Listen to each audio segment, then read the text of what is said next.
If you've been following the channel for a while now, you know that I've spent plenty of time fixing issues on my C5 Corvette. When I first bought this car, it was in great shape, but it definitely wasn't perfect, and I've chipped away at a lot of common problems.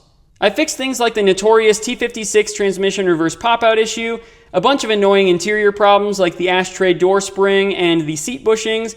I fixed the key fob problems, and of course I addressed the biggest problem of them all: it didn't make enough power. So naturally, I added a cam, long tube headers, and supporting mods to wake up the LS1. But unfortunately, after all of the work and money spent, it's still a 27-year-old Corvette. So in today's video, I'm going to give you guys a fully transparent look into everything that is currently wrong with my C5, so stay tuned.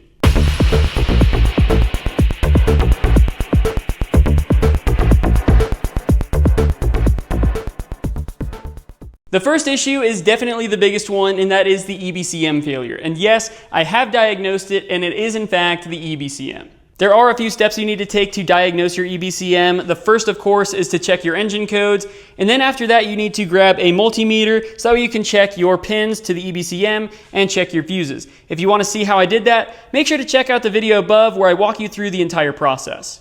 Basically, a failed EBCM just means you have no ABS and no traction control until the module is either repaired or replaced. From 1997 to 2000, the modules in these cars are much more difficult to service, so a lot of people say that these are unrepairable. If this car was a 2001 Plus model, most of the time you can just open up the module, resolder the joints, and pop it back in, and everything works like it should. But unfortunately, because this car is a 1999, that is not an option.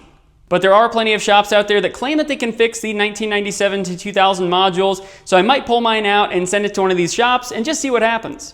Next up is the front bumper. Unfortunately, before I owned the car, it developed a crack that is still there today. It looks like the previous owner might have got a little excited with a parking block or a curb or something like that, because the crack runs all the way along like that. So if they had hit it here, it would have pushed the bumper down like that, and that would leave a crack right there. So it looks like they tried to plastic weld it and then put some paint over the front. And I mean, honestly, from a distance, you can't really tell. From a solid 10 feet away, you know, whatever. It doesn't bother me that much. It's not that big of a deal. But at some point down the road, I might just take the time to replace the bumper and get it painted. And speaking of paint, this car has quite a few rock chips and paint chips scattered around the car, so I'm going to show you guys some of those. Really, they're not too bad. There's one minor one here, and then there's one that's been covered up here. There's two on the hood, so these ones were covered up with some paint that's like gray, so it doesn't match hardly at all. And then really the mirrors are the worst part. This has, you know, some peppering on it, but really this section here has the worst of it. And then actually the passenger side is much worse than the driver's side, unfortunately.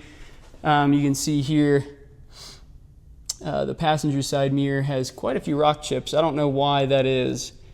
But yeah, so really that just shows that this car has been driven and loved, so I really don't mind that. I mean, I drive this car quite a bit, and you know, it sees the highway quite a bit, so you know, I'm going to drive it. I'm not going to leave it in the garage.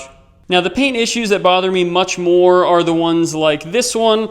This is a much deeper scratch on the quarter panel. We've also got this one that was filled with that gray paint. But this one is probably the worst of it. So it's a little hard to see on camera here, but you can see right there on the bumper. I don't know if you guys can see that. There's like some spider web cracking right there in the paint. That looks like it might be from like a low speed impact.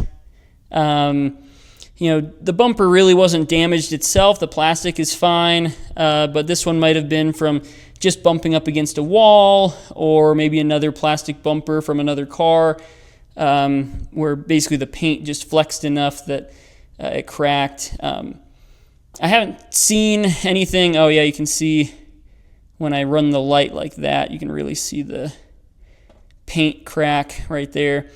But yeah, I mean, it runs up all the way up the bumper there. So, you know, it just looks ugly, unfortunately, but at the end of the day, I mean, this is not a 10 out of 10 show car. I mean, it looks great, you know, but there's some imperfections. It's a 27-year-old car, you know, and I'm not going to stop driving it. So besides that, I mean, the paint's in pretty good condition besides those little blemishes and that kind of stuff. But yeah, I mean, that's probably the worst of it. Now, as far as aesthetics, the only other issue that this car has is the Targa top. Now, this is the transparent top, and I love, love, love this top. It is so sick. But if we come over to the other side here, you will see this ugly mess right here. You can see that this strip right here is delaminating or something. And I really didn't know what this was at first. When I first bought the car, it's been like this forever. But basically, if you look over here, there's a crack, and it kind of looks like this may have been dropped at some point. And I think that that is why you're seeing some of that delamination. I think that this thing had been dropped maybe on this edge at some point, and that's what caused that. I'm not positive. I really don't know exactly what causes this, but I mean, this is really ugly at the end of the day. But the good thing is that it doesn't cause any leaks. If I really wanted to make this thing more of a show car and I wanted this thing to look as clean as possible, I do have the white top here, and this one is pretty pristine. I mean, it looks really nice. It's a little bit dirty and dusty right now, but if I cleaned it off, I could throw it on here and it would look really good. I just really like the way that this looks on the car with the black and white. I think that that two-tone looks really nice. And I also love being able to see, you know, the stars at night through the top and that kind of stuff. I think that's super sick. So this just doesn't bother me enough that I'm not going to use this top. Now let's talk about the engine. Luckily, I've done most of the common upgrades like the harmonic balancer. I've also done the trunnion upgrades for the rocker arms. I've also done the upgraded timing chain, and this car has currently 0 leaks. Unfortunately, I still have a ticking noise from the top end of the motor that I've had for a while now. Originally, I thought it was just noisy lifters, but I did put some thicker oil in it to see if it would quiet it down, and it didn't change anything. So now at this point, I'm leaning towards an exhaust leak on or around the headers, but either way, I need to figure out this ticking noise because it bothers the crap out of me. And yes, I know these LS engines are notorious for the sewing machine ticking noise, but I just want this thing to be quiet.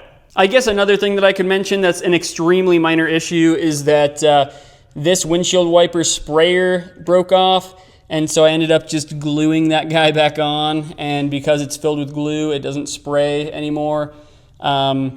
It's probably an easy fix if I wanted to buy one, but I just don't really care that much. I never use my sprayers anyways, and this one still works, so that's the one I need to see, so whatever, it's fine. Now the very last thing on this list are my tires. These things are pretty worn out because of one too many burnouts. These tires are also from 2019, so they are 7 years old now, so they're getting up there. And also, guys, the lack of tread on my tires is mostly my fault, so I can't complain too much. Skids and spirited driving are not exactly known for extending tire life, but it's okay, guys, I got plenty of smiles out of it.